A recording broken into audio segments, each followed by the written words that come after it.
10 minute से ज्यादा त्यागी जी को दिए हैं। अपराजिता जी देख लीजिए, बिहार से शुरू हो गया है विपक्ष का एकजुट होना। आपके लिए खतरे की घंटी बज गई है। नीतीश, तेजस्वी, केसीआर और अखिलेश जी यहां बैठे हैं। अखिलेश जी 100 कह रहे थे अभी थोड़ी देर पहले, त्यागी जी ने 50 कह दिया है।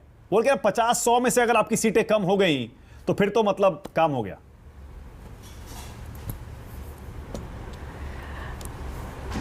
आप सबको मेरा नमस्कार।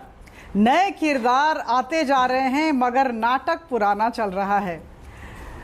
विपक्ष एकजुट हो बड़ी अच्छी बात है। लोकतंत्र में विपक्षी दल मजबूत हो ये एक अच्छा लक्षण है, लेकिन विपक्षी दलों को एकजुट करना भारतीय जनता पार्टी का काम नहीं है, यह तो उन्हें ही करना है।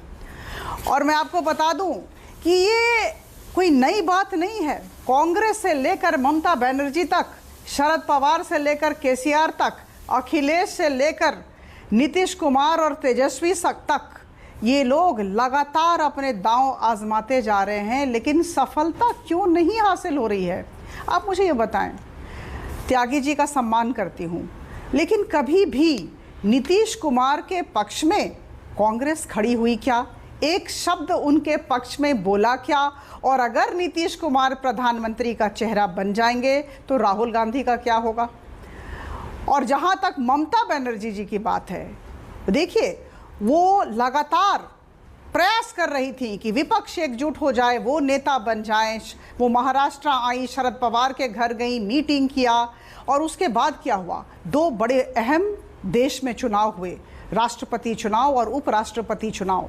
राष्ट्रपति चुनाव में उन्होंने ऐसा तेवर दिखाया कि यशवंत सिन्हा जी को बंगाल जाने नहीं दिया, हो गई बात।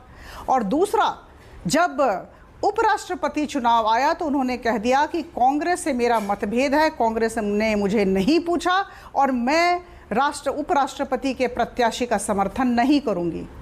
और जहां तक आपका सवाल है, आपको पता है कि मुंगेरी लाल के हसीन सपने, बड़ी बड़ी बातें, केजरीवाल जी प्रधानमंत्री बनना चाहते हैं, लेकिन सच बात तो यह है कि हमारे 303 लोग लोकसभा में बैठे हैं और आम आदमी पार्टी का एक भी सांसद लोकसभा के अंदर नहीं है। तो देखिए, सपने देखना बुरा नहीं है, लेकिन सपना यथार्थ से इतना दूर ना हो। और मैं एक बात पूछना चाहती हूँ, अभी इंडिया टुडे का सर्वे आया और उस सर्वे रिपोर्ट के अनुसार हम सबको ज्ञात है कि सब लोग, 53% लोग देश के चाहते हैं कि हमारे नरेंद्र मोदी जी फिर से प्रधानमंत्री बने।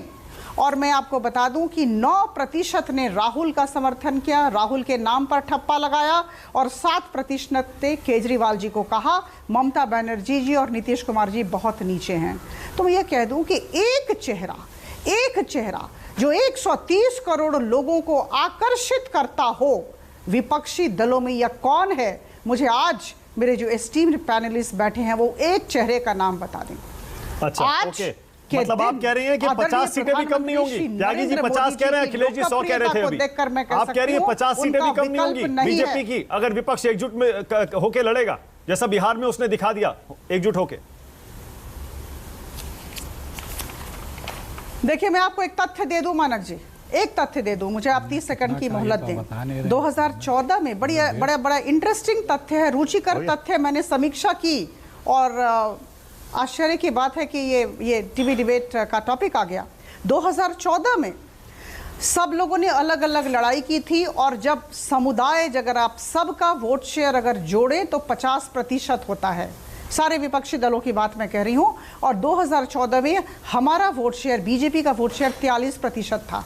लेकिन 2019 में गठबंधन हुई, बहुत सारे विपक्षी दल साथ आए, और उस समय मैं बता दूं कि 6% वोट शेयर कम हो गया और भारतीय जनता पार्टी का 1% से अधिक वोट शेयर हो गया।